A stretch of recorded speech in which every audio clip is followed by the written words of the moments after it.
கேள்வி பார்வையாளருக்கு வணக்கம். பொதுவாவே இந்த இந்தியாவுல அண்மை காலமாக இந்த பாஜக ஆட்சியில பல போராட்டங்கள் அதிகரித்து கொண்டே இருக்குது. அதுலயும் முக்கியமா பார்த்தோம்னா, நீட் வினாத்தாள் கசிவு. அது நீட் தேர்வு நடக்கணுமா? கூடாதான்றதுல நம்ம தமிழ்நாட்டுக்கு ஒரு மாற்று கருத்து இருக்கு. சிஜேபி இன்னைக்கு பண்றது, நீட் தேர்வு வேணும். அதுல உள்ள சில பிரச்சனைகள மட்டும் கலைச்சிருங்கன்னு ஒரு போராட்டம் வைக்கிறாங்க. ஆனா நம்ம தமிழ்நாடு அப்படி சொல்லல. நீட் தேர்வே கூடாதுய்யா. இதே ஒரு மோசடி தேர்வு. நீட் தேர்வுல மோசடி கிடையாது. நீட்ன்றதே ஒரு மோசடின்னு சொல்லி தமிழ்நாடு தான் தற்போது வீதியமா நிக்கிறாங்க. கரப்பான் பூச்சிக்கும் நம்ம தமிழ்நாட்டுக்குமான வித்தியாசம் என்னன்றத இந்த இடத்துல பார்த்துருவோம். அதாவது உங்களுக்கு அண்மையில தெரியும். நம்ம கரப்பான் பூச்சி நம்ம சீஃப் ஜஸ்டிஸ் சொன்னத கருத்தை வச்சு ஒரு கேளிக்கை இயக்கமா உருவாக்குனதான். இது இந்திய தேர்தல் ஆணையத்துல பதியப்படாத ஒரு இயக்கம் தான் கரப்பான் பூச்சி ஜனதா கட்சி. அதாவது தலைமை நீதிபதி அவர் முன்னாடி ஒரு வழக்கு விசாரணை வருது. பல வழக்குகள் 100க்கு அடுக்கு அடுக்கா வந்துட்டே இருக்கு மனுக்கள். அது இப்போ வேலையில்லாத இளைஞர்கள் கரப்பான் பூச்சி மாதிரி நாட்டில் திடுறாங்க அப்படின்னு ஒரு கருத்தை வைக்கிறாங்க. அதை ஒட்டி அபிஜேக் தீப்கே, இவர் ஒரு மென்பொழியாளர் தான், அதாவது டெக்னாலஜி தெரிந்தவர் தான் அபிஜித் தீப்கே. இவர் அமெரிக்காவில் இருக்காரு. இவர் தலைமை உருவாக்கிட்டாப்புல. ஒன்று நம்ம சீஃப் ஜஸ்டிஸையும் வம்பளுக்கணும், இன்னொன்று மோடியை வம்பளுக்கணும்னு. அப்போ என்ன பண்ணுறாருன்னா, சீஃப் ஜஸ்டிஸ் சொன்னதுக்காக கரப்பான் பூச்சி எடுத்துக்கிட்டாங்க, பாஜக ஜனதா கட்சி எடுத்துக்கிட்டாங்க. இதுதான் சிம்பிளாக அந்த இது. அப்போ இப்படி பண்ணிட்டு ஒரு கேளிக்கை இயக்கமாக ஆரம்பிச்சு நீட் விவகாரத்தை கையில் எடுக்கிறாங்க. அவங்களுடைய நெட்வொர்க் இருக்கு, உங்களுக்கு பின்னாடி அவங்க இருக்காங்க இவங்க இருக்காங்கன்னு சொல்றாங்களே சிஜேபிக்கு பின்னாடி. ஆனா என்னன்னே தெரியல, சிஜேபி மேல ஒரு சில டவுட் எனக்கு இருக்கு. பாரத் மாதாக்கு ஜெயின் கோஷம் போறாங்க, இன்குலாப் ஜிந்தாபாத்னு சொல்றாங்க, அப்புறம் இன்னொரு வடக்கு கோஷம் ஒன்று போறாங்க, ஜெய் பீம் சொல்றாங்க. அது எப்படா நம்ம தாவேக்கா ஸ்டைல் இருக்க மாதிரியே இருக்கு. ஏன்னா கொஞ்சம் பார்க்கும்போது காங்கிரஸ் பாஜக முன்னாடி காங்கிரஸ் பி டீம் மாதிரி பாஜக இருந்துச்சு. இன்னைக்கு பாஜக பி டீம் காங்கிரஸா மாறிடுச்சு. ஏன்னா அந்த அளவுக்கு தான் இவங்க எந்த சட்டம் கொண்டு தான் லைட்டா எதுக்குற மாதிரி இருக்கிறது, அடுத்து ஆதரிக்கிறது. இவங்க எதுக்கு பாரத் மாதாக்கு ஜெய் அப்படின்னு ஒரு கருத்தை வைக்கிறாங்கன்னு தெரியல. இப்போ நம்ம தமிழ்நாட்டுக்கு வருவோம். இப்போ உங்களோட போராட்டம் டெல்லியில் இந்த போராட்டமா இருக்கு. இன்னைக்கு தர்மேந்திர பிரதான் பதவி விலகிட்டாரு. அதாவது எப்படிப்பட்ட சிங்கத்தையும் அடக்கும்னான்னு ஒரு போராட்டத்தை பண்ணியிருக்காங்க. அதுக்கு நம்ம முதல் சல்யூட் பண்ணணும். ஆனால் நீட் தேர்வு கூடாதுன்ற கருத்தை அவங்க இன்னும் வைக்கல. அதுக்கு நம்ம எப்பயுமே எதிர்ப்பு தான். தமிழ்நாட்டிலே ஒரு போராட்டம் நடக்குது. டெல்லியில் எப்படி அனுமதி கொடுத்து ஒடுக்குமுறை, அனுமதி கொடுத்து அடி, அனுமதி கொடுத்து பெல்லட் அந்த துப்பாக்கி இருக்குல்ல அதை வச்சு அடிக்கிறது, ஆணியை வச்சு குச்சி அடிக்கிறது. அப்படியே நம்ம தமிழ்நாட்டுக்கு என்ன பண்ணியிருக்காருன்னா, நம்ம அங்கே ஜி மாதிரி நம்ம சிஎம் சார் ஒன்று பண்ணியிருக்கு. போராடவே விடுறது கிடையாது. எந்த நீட் தேர்வை எதிர்த்து நாங்கள் வீரியமாக நிற்போம்.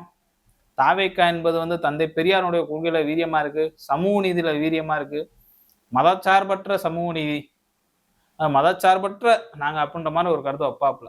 ஆனா போராடுறவங்களுக்கு எவ்வளவு நேரம் அனுமதி? ரோட்ல இறங்கி போறான்னா அது வன்முறை வெடிச்சிருமா? இவருக்கு அப்படி இருக்கு. வன்முறை வெடிச்சு அது பிரச்சனை ஆயிருமா, பொதுமக்கள் டிஸ்டர்ப் ஆயிருமா, இப்படிலாம் காவல்துறை சொல்றாங்க. நேற்று தானே டைஃபியை சேர்ந்த ஒரு தோழர் போடுங்க என்ன சொன்னார்னா, நீங்க அனுமதி வாங்கிட்டு போறாள் ராஜ்மோகன் சொல்றாரு, நாங்க அனுமதி கேட்டிருந்தோம், மதுரையில எங்கேயுமே இடம் தர மாட்டாங்க அப்படின்னு ஒரு தோழர் பதிவு பண்றாரு. அப்புறம் சில இடங்கள்ல கஷ்டப்பட்டு அனுமதி வாங்கி ஏதாவது கொஞ்சம் சாரி கட்டி போராட்டம் நடத்திக்கிட்டு இருக்காங்க. மதுரை மட்டும் இல்லை, சென்னையில அது மாதிரிதான். இதான் நியாயப்படி பார்த்தா யார் பண்ணியிருக்கணும்? தமிழ்நாட்டில் இதே முன்னால் திமுக ஆட்சி இருந்துச்சு. அன்னை முதலமைச்சராக ஸ்டாலின் இருந்தார். அன்னைக்கு திமுக மாணவரணியை திரட்டி தொடர் போராட்டங்கள் நீட்டுக்கு எதிராக உதயநிதி ஸ்டாலின் தான் நடத்துறார் முன்னின்று.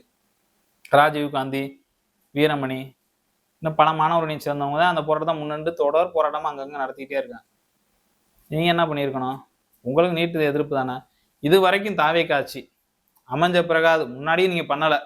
ஏதோ பாஜக உங்களை தூக்கிடுவாங்க, கரூர் விஷயம் நமக்கு தொடர்ந்து பிரச்சனையாக இருக்குது, ஆதவ் உள்ளிட்ட பல நபர்கள் மேலே ஊழல் வழக்கெல்லாம் இருக்க மாதிரியான ஒரு செய்தி இருக்குது, இவங்களும் யாரோட பின்னாமி, அப்போ அதனால மௌனம் காய்க்கிறாங்க. நம்மளை ஏதாவது தூக்கி சிபிஐ வசதிட்ட நம்ம கேஸ் இருக்கு, என்னைக்குன்னா தூக்கி உள்ள வச்சிருவாங்கன்னு சொல்லி பயப்படணும். ஆட்சிக்கு வந்துட்டீங்க. உங்கள் மாணவரணி என்ன பண்ணுது? ஜென்சி தலைமுறை உங்களோட ஜென்சி என்ன பண்ணுறாங்க? டைஃபி உள்ளிட்ட பல எஸ்எஃப்ஐ போன்ற மாணவர்களுடைய ஜென்சிகள்லாம் வீதியில் இறங்கி போராடுறாங்க. நீங்கள் ஜனநாயகன் ப்ரொமோஷனுக்காக முதல் தடவை படம் பார்த்தவங்க பத்தலேண்டு 2வது தடவை பார்க்குறீங்க. இங்கே டைஃபி போன்ற அமைப்புகள் தீவிரமாக போராடுறாங்க. உங்களுடைய அமைப்பு தோழர்கள் என்ன பண்ணுறாங்க? கடவுளே விஜயன்னு சொல்லிட்டு அங்கே கட்டவுட்டுக்கு பாலாபிஷேகம் பண்ணுறாங்க.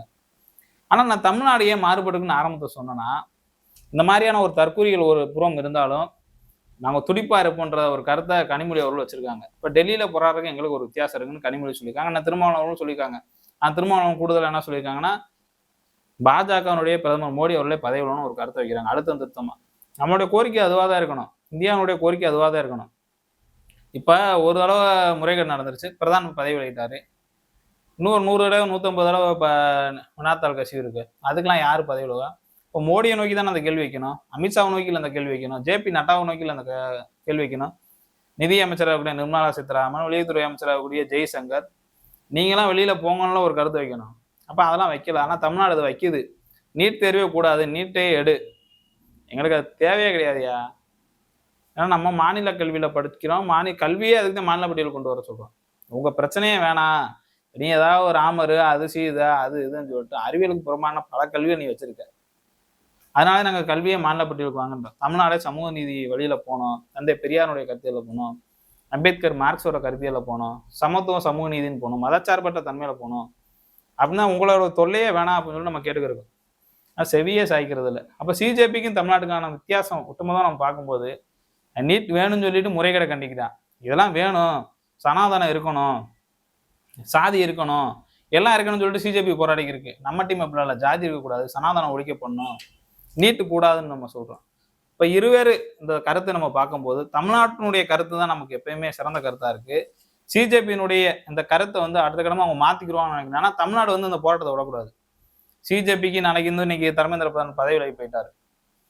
நாளைக்கு 2 கோடி 1 கோடிக்கு எடுக்கிருக்காங்க, அறிவிச்சிருவாங்கன்னு வைங்களேன். அறிவிக்கிறாங்களோ இல்லையோ, அடுத்து வழக்கெல்லாம் வாபஸ் வாங்கணும்னு சொன்னா போயிடுவாங்க. ஆனா நம்ம தமிழ்நாடு விட்டு கொடுக்க கூடாது. நீட் தேர்வுன்றதே கூடாது.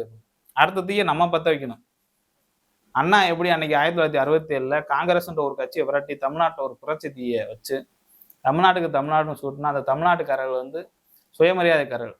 நம்ம அவ்வளவு சீக்கிரம் இந்த களத்துல இருந்து மாறுபட்டக்கூடாது. நீட் தீயை தொடர்ந்து பத்த வைக்கின்றத அந்த நேரத்தில் அப்படி அண்ணா பத்த வச்சிட்டாரு. அண்ணாவுடைய மாபெரும் தம்பி நான் தான் எல்லாமே ஒரு கருத்தை நம்மளுடைய முதலமைச்சர் ஜோசப் விஜய் சொல்றாருல, என்னையா பண்ணி இருக்காரு அவரு? சரணாயன் ப்ரொமோஷன் தாண்டி எதுவுமே கிடையாதா? இப்ப மேகதாது பிரச்சனைக்கு போயிட்டாரு. மேகதாதுல நாங்கள் அணையை கட்டி தீர்வோம்னு டி.கே. சிவகுமார் சொல்றாரு. அவர்கிட்ட பேச்சுவார்த்தை போறாரா? அவர்கிட்ட இதுக்கு நீங்க பேச்சுவார்த்தைக்கு போகணும்? அவர் உங்க இடத்துக்கு தேடி வர சொல்லுங்க. நீங்க அவ்வளவு ஆளுமை இல்லாமையா இருக்கீங்க. அதுமாதிரி பேச்சுவார்த்தை நடத்த நீங்க எதுக்கு போறீங்க? நம்ம எல்லாத்துக்கும் நீதிமன்றத்துக்கு தானே போகணுமா இல்லையா? உச்ச நீதிமன்றத்துக்கு போங்க. காவிரி நடுவர் மன்றம் இருக்கு. வழக்கமாக வரக்கூடிய ஜூன் 12ஆம் தேதி தண்ணி வரல. இது உங்களுடைய நிர்வாக தோல்வி. இதை பத்தி எதையுமே கேட்கறே கிடையாது. இதை பத்தி எதையுமே கண்டுக்கிறே கிடையாது. இப்போ எப்போ மழை பெஞ்சு எப்போ தண்ணி நமக்கு என்னைக்கு வர? இப்போ நம்ம கர்நாடகாலேருந்து அரிசி வாங்க வேண்டிய நிலைமை ஆயிடுச்சு. கர்நாடகா பொன்னி நம்ம மக்களுக்கான விலைவாசிலாம் பல விலைவாசிகள் அரிசியோட விலை தொடர்ந்து கூடிக்கிட்டே இருக்கு. என்ன பண்ண போறீங்க? இப்பயே போக போறீங்களா? இன்னும் ரீல்ஸை போட்டுக்கிட்டு கண்ணீர் வடிப்பு வேற. இவ்வளவு பிரச்சனை நாட்டில் நடந்துக்க இருக்கு. நான் சொன்னேன் பாருங்க, ஒரு தலைமுறை இளைஞர்கள் அங்கே நீட் வேணும்னு சொல்றாங்க, இன்னொரு தலைமை நீட்டே கூடாதுன்றாங்க. அவங்க நீட் குளறுபடியை நீக்குன்றாங்க, நம்ம நீட்டே குளறுபடின்னு சொல்றோம். இப்போ இந்த அளவுக்கு தான் இந்த ஆட்சியினுடைய லட்சணம் இருக்கு. பொறுத்து பார்ப்போம் ஏதாவது பண்றாங்களான்ட்டு. நம்மளுடைய முன்னாள் முதலமைச்சர் ஸ்டாலின் அவர்கள் சொல்றாங்க 6 மாசம் பொறுத்து இருக்குன்னு. போற போக்க பார்த்தா 6 நாள் கூட ஒரு நாளும் நம்ம நிம்மதியே இல்லாம இருக்கு. அந்த அளவுக்கு தான் இருக்கு. விரைவில் போராட்டத்தை தொடங்கணும் போல. அந்த அளவுக்கு தான் இந்த ஆட்சி இருக்கு. சொல்ற எந்த திட்டத்தையும் செய்யறதே கிடையாது. ஆட்சிக்கு கிட்டத்தட்ட 3 மாசம் ஆக போகுது. இன்னும் புதிய அறிவிப்புகள் எதுவுமே கிடையாது. தாய்மாமன் தங்கம் வரும்னு சொன்னா செப்டம்பர் போயிட்டாப்ல 2 மாசம் கழிச்சு இந்த புதிய பட்ஜெட்லயாவது ஏதாவது வருதான்னு பார்ப்போம் பொறுத்து. நன்றி.